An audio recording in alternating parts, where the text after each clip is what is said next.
The following is a presentation of Major League Baseball. This week on This Week in Baseball, your host Eric Chavez eggs us on. Burning stuff. I blew up the eggs. See, what you just saw was a rarity. I never mess up. Want to see some heavy hitters? We follow the Cincinnati Reds into the woods. That was beautiful. Please hit another one. Milwaukee's Richie Sexson can hit almost anyone. Almost. Now you want to try hitting off me? Definitely. So which was your favorite old uniform? Better yet, which one wasn't? The old Padres uniforms that were brown and yellow. It looked like someone threw up. Oh, dude, that's sick. And you're going to see some sick plays, and how about that? Unbelievable! I don't know how he caught that ball. I wish you'd do that one time.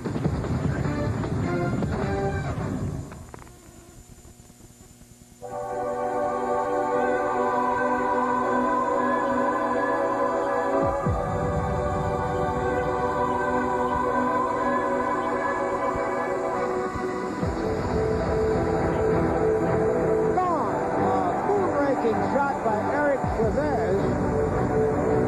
Chavez pulling out that gold glove.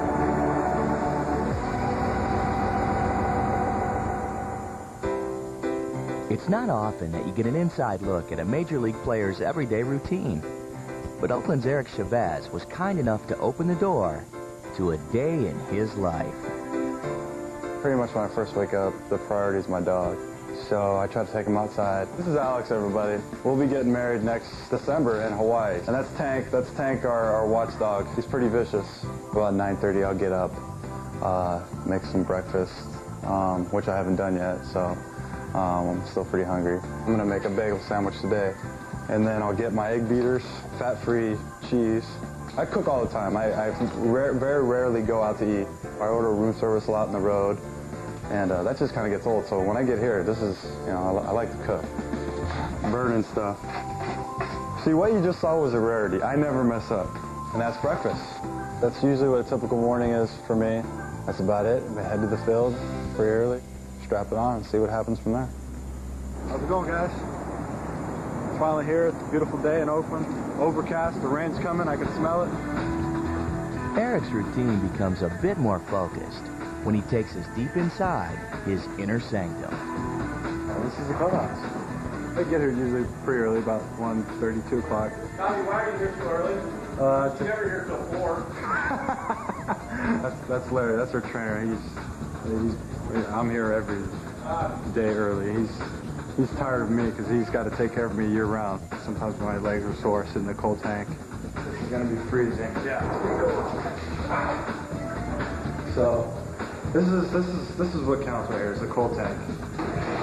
That's just hot tank's really not going to do anything for you. This is where you start to heal a little bit. You got to pay a little price though. 3:15, 3:30. I like to go on the elliptical machine. It helps my heart rate get up, and you know I'm ready to go. A lot of the guys don't like to work out before the game, but in spring I was getting up working out every morning. My body just felt better, so I kind of like this a little bit better than working out after. What'd you guys do with them so far today? They came over to the house, I cooked breakfast, I blew up the eggs. Unfortunately, as Eric proved, no amount of pregame preparation can guarantee success, no matter who you're playing. Eric Chavez out in front of the plate, Brandon Inge. And that is the Detroit Tigers' second win of the year. After a game like today, it's tough. You just got to go home. You got to think about getting some sleep because tomorrow we got to bounce right back and do it all over again. When you're going good, it's happy-go-lucky. Things are great. And it's 20 consecutive victories for the Oakland Athletics. The 20-game thing really was the most unbelievable thing I've ever been a part of. Hatterberg probably had the biggest hit that everybody will always remember, the home run off of Grimsley. The Athletics have accomplished what no one has before. You got to stay even keel when you're going good. You can't get too proud of yourself. When you're going bad, you can't get too down on yourself because there's always tomorrow. There's always going to be another game, 162 of them. It's going to change.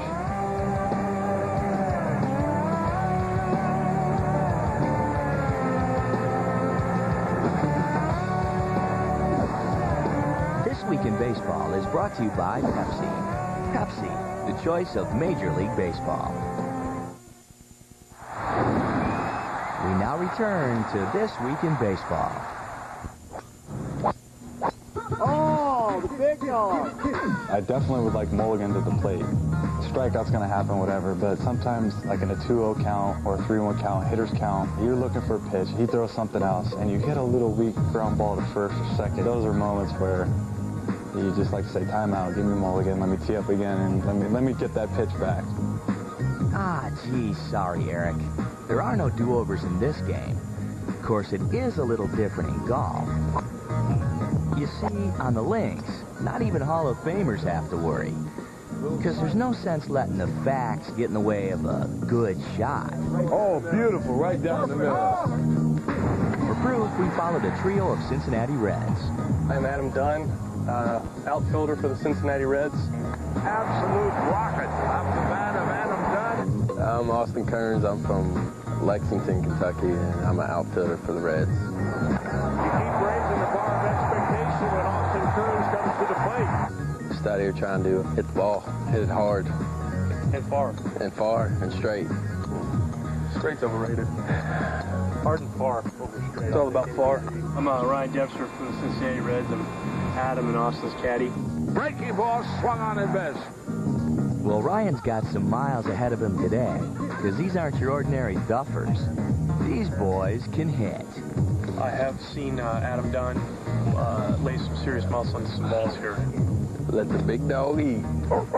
There's not too many courses that can hold this guy, and this is definitely not one of them. And you'll see some drives that do go right over the green. Oh, my goodness. Hey, step up and watch the golf ball whacker guy. Oh, my. Wait, that's got to be measured. I mean, that ball is just crushed. So we had to ask, which of the two long bombs that Adam's capable of hitting gives him the most pleasure? I'd definitely have to say a home run. I mean, that's my job. This is just for fun. I don't claim to be good at golf.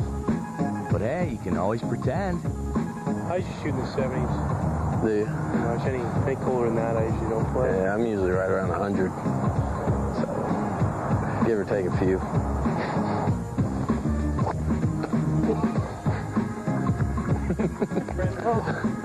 That was beautiful. Please hit it elbow. It's a lot like pitching, you know? That's an eagle. Oh! Same sort of thing. Like, you know, if you have a bad hole, it's like having a bad inning. You gotta forget about it. Move on to the next hole, you know?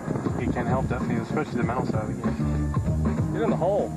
Is that right? Oh, you're so good. Now, there are times when it all comes together. Beautiful. Yeah, but then again, Congratulations, Ryan.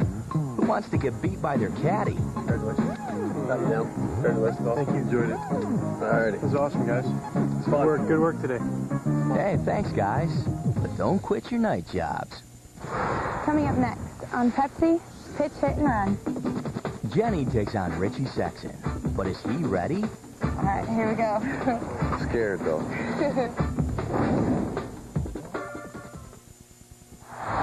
Once again, here's this week's host, Eric Chavez.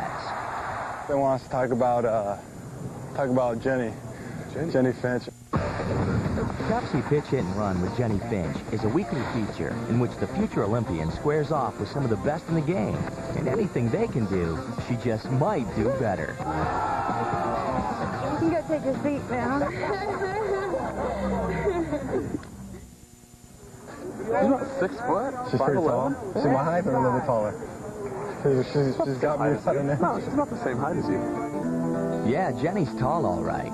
But we found someone even taller. Swinging a drive in the center and deep. A booming home run by Sexton. 6 foot 7.5 inches, correct? Yes.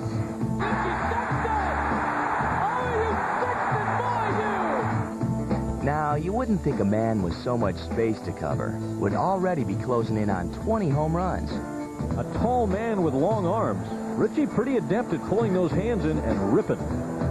I heard that you were a front side hitter and you're trying to become a backside hitter. Is that correct?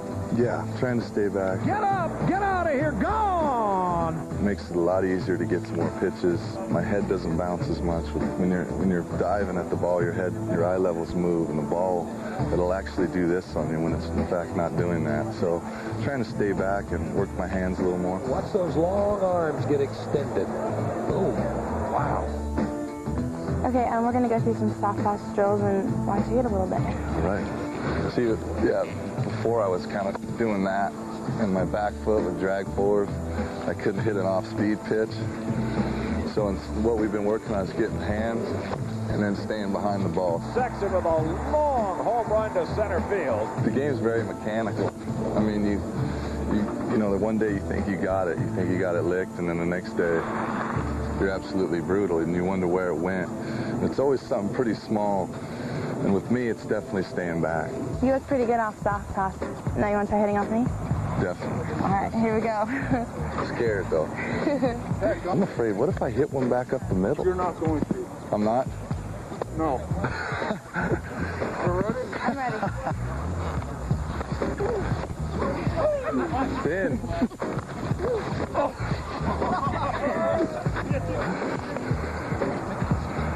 Dude, you can't hit it. We'll say it's one-on-one. Okay. What's up, bro? Can I get a piece of cheese down the pipe?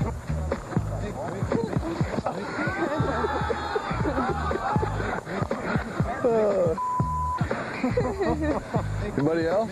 After that, no way.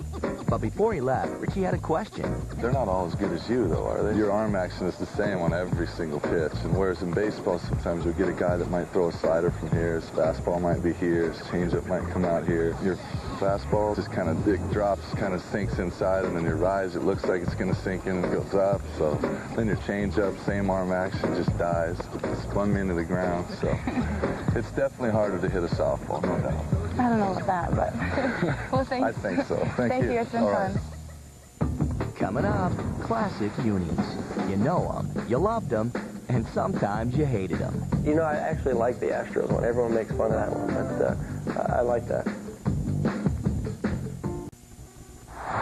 And now TWIB continues with a look back at old uniforms.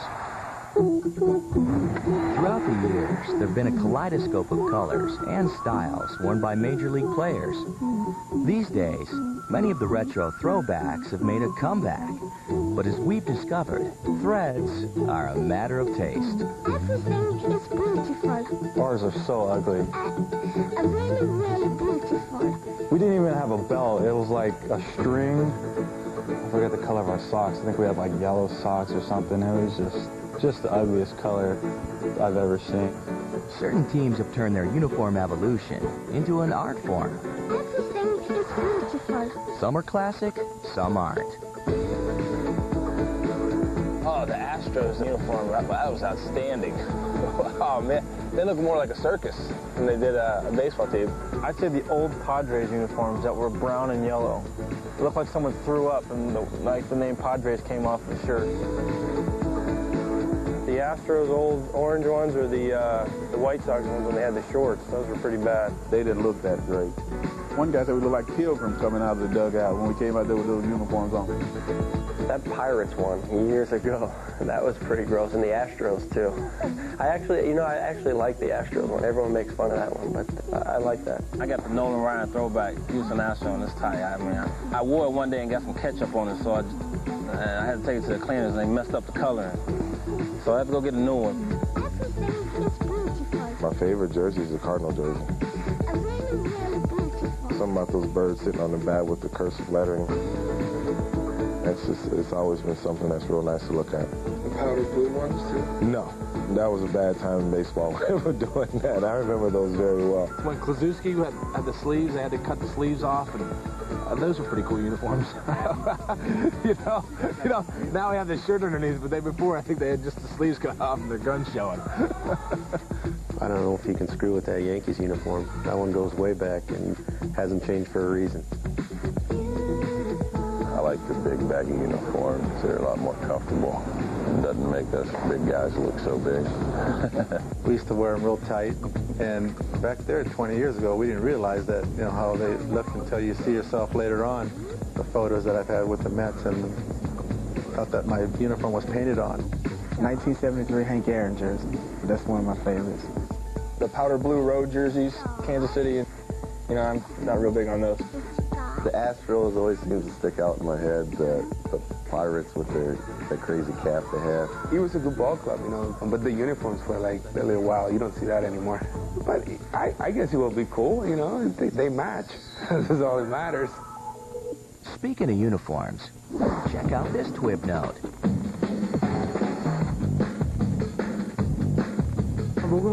My last name is Suzuki, but Suzuki is one of the most popular names in Japan. It is a very ordinary name. He goes by his first name in his native land. None of this last name stuff. It's more like Madonna or Pele. It's Ichiro. My old manager from Japan thought that even if I did well, my name wouldn't have an impact on fans. Let's talk about the phenomenon known as Ichiro. Ichiro mania all over the country and the world. So my manager said, why don't we go by your first name instead? It was because of him. Ichiro is like Elvis. He is the man. Still to come, some truly fine plays. Next on How About That? I wish you'd do that one time.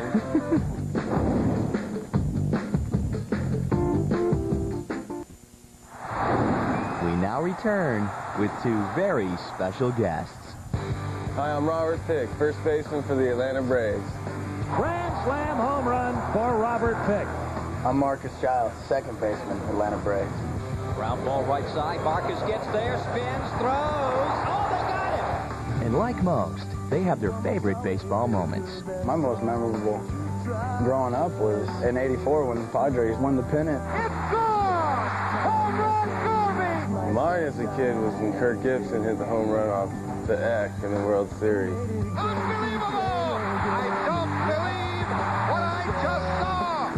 And that fired me up. I was a big Dodger fan growing up. But then I played in Detroit and had to listen to it every day from beginning. Now it's time for great plays and bloopers. Because you're watching How About That? There, leaps, and a great catch.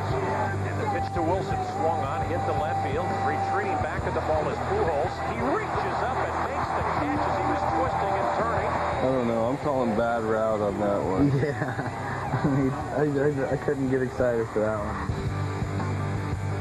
Line caught by Louis. Double play.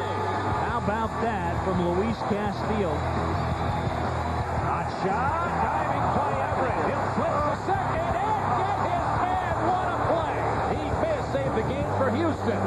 It's always been the best time to drive the wood flag.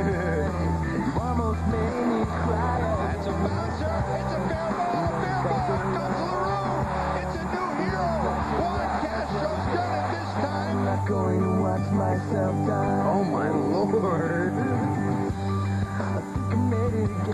And he hits one well. Deep right field. Back goes Shane Spencer under the track. He leaps, makes the catch, bangs into the wall, and hangs on. Oh, Spencer. Spence. That's my boy, though. Spence. Ground ball blocked by Young. Gets up, throws to first, and got him. I wish you'd do that one time. Giles ranged behind the bag and threw a one-hop strike to first. Heyman wraps this one inside the bag. Great diving stop. Delgado falls to first. Touches the bag with his glove and gets the out on Damon. Great play by Delgado. This Week in Baseball has been brought to you by Pepsi, the choice of Major League Baseball, by Acclaim Sports, by Mach 3 from Gillette, by Real One, and Panasonic high-definition cameras. Next week, a Father's Day special with Rafael Palmeiro. It's a dream for me to be able to play this game and then share it with them. I want them to really enjoy and appreciate what this game is and what it's allowed us to do. And Larry Walker tees off with Jenny. Oh, and is He's out of the ballpark. Whoever's on the mound, if I'm feeling good at the plate, I don't care who it is. Anybody can be up there. I was going to say you, but you'd be able to get me out all the time. Remember, next week we're on at 11:30 Eastern and 8:30 Pacific. I'm Buzz Brainerd. So long, everybody.